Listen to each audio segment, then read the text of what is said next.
का आटा और 2 रुपये पर केजी का चावल जो है वो उनको मिला करेगा। तो ये दोनों तरफ जो है निचले को ऊपर बढ़ा दिया है और इनकम टैक्स की सब्सिडी जो है वो कम की है, कंप्लीट खत्म नहीं की है, कम की है। 30 रुपए की अभी सब्सिडी मिलती है, उसमें 10 रुपए कमी की है। वो इसी प्रकार से जो है वो चीनी में जो अभी तक 12 रुपए सब्सिडी थी वो 6 रुपए सब्सिडी रहेगी, 6 खत्म कर दी है। तेल में भी 10 रुपए की थी, 5 रुपए रहेगी।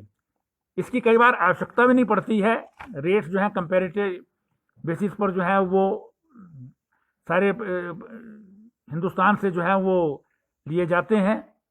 तो लेकिन जो एक्सचेकर है उसमें जो है ये कोविड के कारण जो है वो इसमें 1 साल के लिए ये जो है वो कम किया गया है। तो हमारे मंत्रिमंडल ने जो है वो अटल आदर्श विद्यालय जो माननीय मुख्यमंत्री जी ने अनाउंस कर रखे हैं हर कंस्टिट्यूंसी में बनेगा, उसकी गाइडलाइंस में जो है वो परिवर्तन किया है। पहले तय किया था कि जहां नवोदय विद्यालय या सेंट्रल स्कूल होगा वहां नहीं बनाए जाएंगे, लेकिन अब ये शर्त हटा दी गई है। प्रत्येक कंस्टिट्यूंसी में जो है वो एक अटल आदर्श विद्यालय जो है बनाया जाएगा। जो पिछले इस वर्ष के थे 15, उनको अप्रूवल दी गई है और साथ ही साथ जो है ये गाइडलाइंस जो है वो चेंज हो 15 नए जो अटल आदर्श विद्यालय जो है वो बनाए जाएंगे। जहाँ जहाँ FCA की कोई कंडीशन नहीं है, ज़मीनें हमको अवेलेबल हो गई हैं और उनके सबके जो है ये कंस्ट्रक्शन एजेंसीज को बनाने के लिए जो है वो उनके लिए कह दिया गया है। एक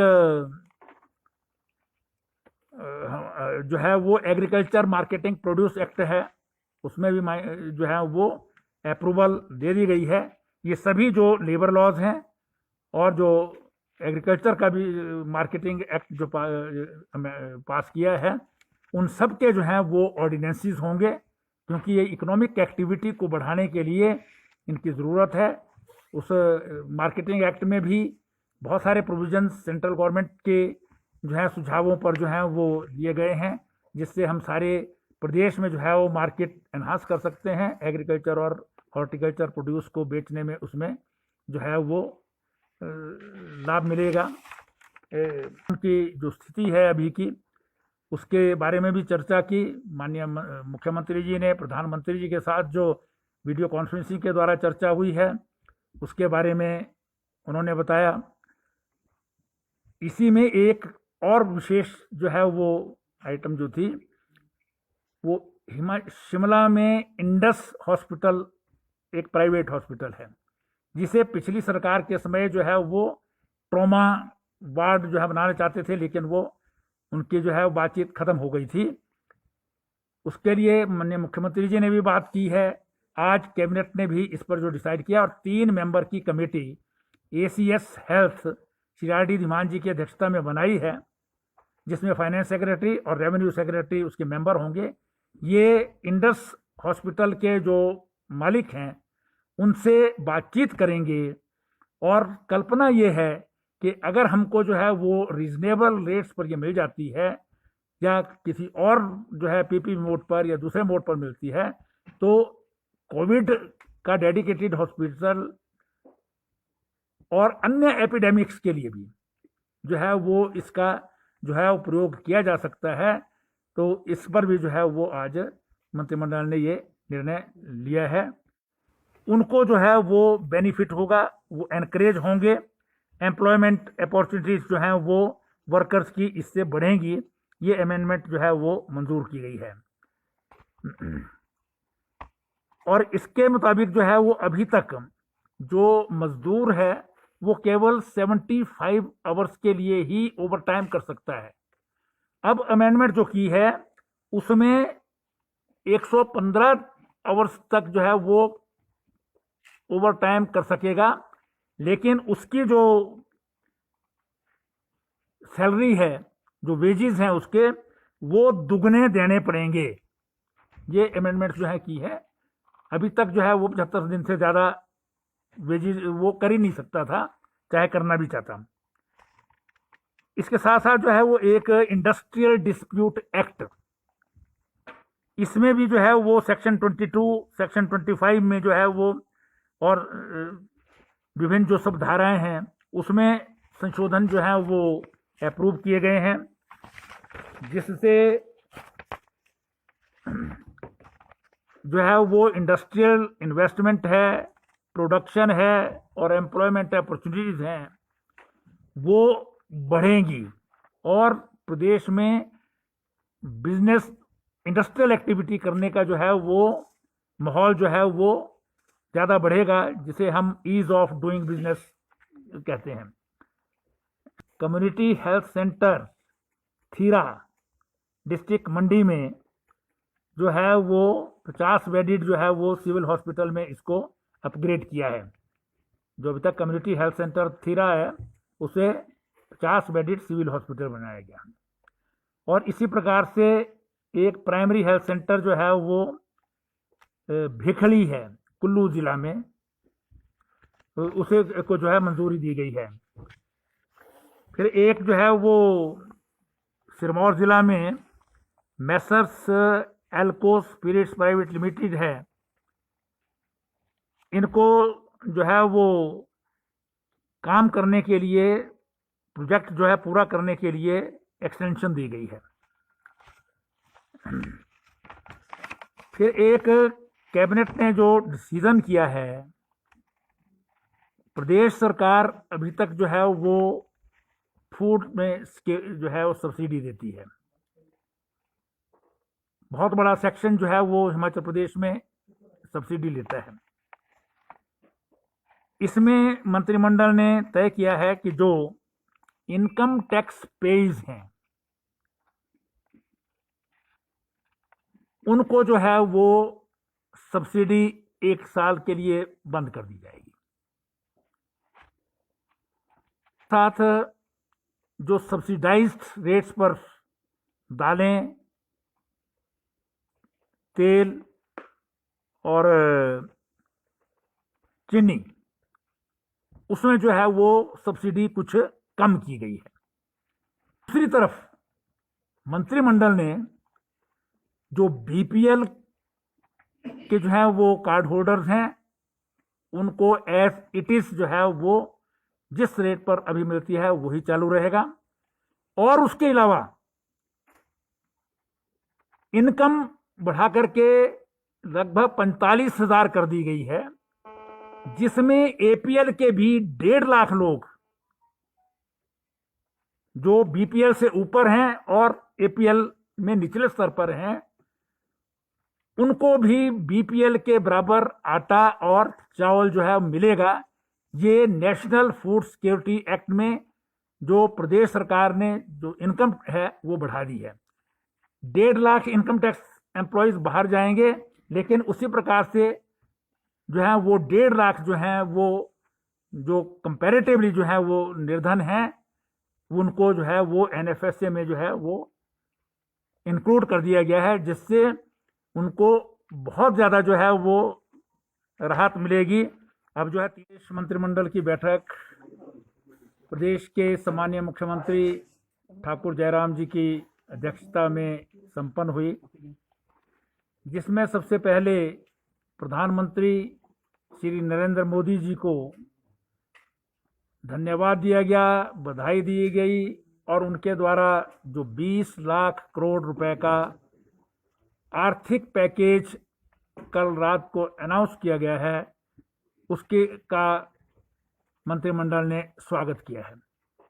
और मंत्रिमंडल ने ऑब्जर्व किया है कि इस पैकेज के कारण जो कोविड-19 के लॉकडाउन से उत्पन्न जो स्थिति है उसमें आर्थिक स्थिति को मजबूत करने के लिए, उस एक्टिविटी को बढ़ाने के लिए और अर्थव्यवस्था को पुनः पटरी पर लाने के लिए जो है वो मदद मिलेगी, जिसका हिमाचल प्रदेश को भी लाभ होगा और इसका जो है वो मंत्रिमंडल भरपूर समर्थन और स्वागत करता है।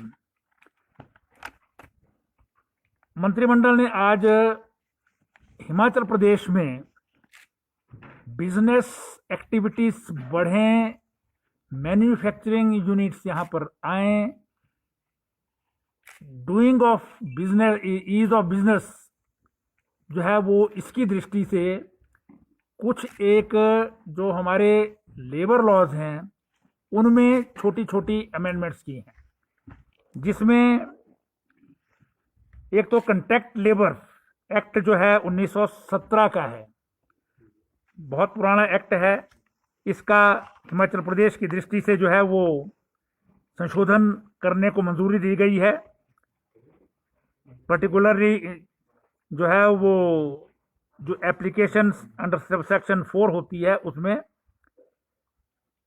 इसमें जो है वो कंट्रैक्ट पर भी एम्प्लॉयमेंट रख सकती हैं छोटे छोटे जो यूनिट्स हैं, लेकिन उसमें जो एग्जिस्टिंग स्ट्रेंथ है उसमें कटौती किए बगैर कंट्रैक्ट पर भी जो रखे जाते हैं 20 की लिमिट थी, अब वो 30 कर दी है।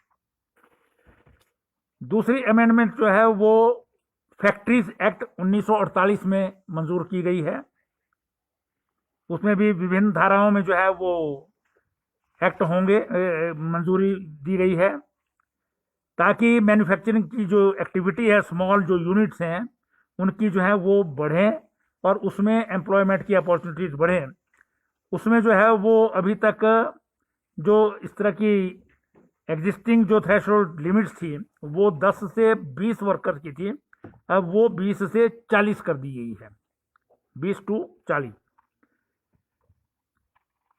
इसमें लॉकडाउन की स्थिति है क्योंकि माननीय प्रधानमंत्री जी ने कहा है कि 18 से पहले जो है वो केंद्रीय सरकार की गाइडलाइंस इसमें आ जाएंगी, तो उस पर जो है वो उसी के बाद जो है जो भी आज चर्चाएं हुई हैं सब चीज़ों पर, डिफरेंट एजुकेशन, हेल्थ इत्यादि के ऊपर, और उसमें कहाँ कहाँ जो है वो सेंटर्स खोले गए हैं वो सारी चर्चा हुई है।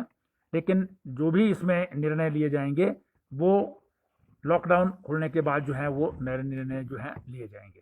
ट्रांसपोर्ट पर भी सर उसके बाद मतलब अभी तो लॉकडाउन 3 में नहीं, ये लॉकडाउन 4 अगर अनाउंस होता है उसमें जो रिलैक्सेशन होंगी उसमें है। जैसी चर्चा है कि हम अभी इंट्रा डिस्ट्रिक्ट जो है वो अलाउ किया है, इंटर डिस्ट्रिक्ट भी जो है वो हम अलाउ कर सकते हैं, और पब्लिक ट्रांसपोर्ट को भी इंट्रा डिस्ट्रिक्ट जो है वो अलाउ किया जा सकता है 50% कैपेसिटी पर, जिसमें आधी प्राइवेट हों आधी सरकारी हों। लेकिन अब ये कंप्लीट जो है वो फाइनल जो है वो सरकारी लेवल पर जो है ऑफिसर लेवल पर माननीय मुख्यमंत्री जी के स्तर पर कब से ये होना है वो उसमें जो है तय किया जाएगा।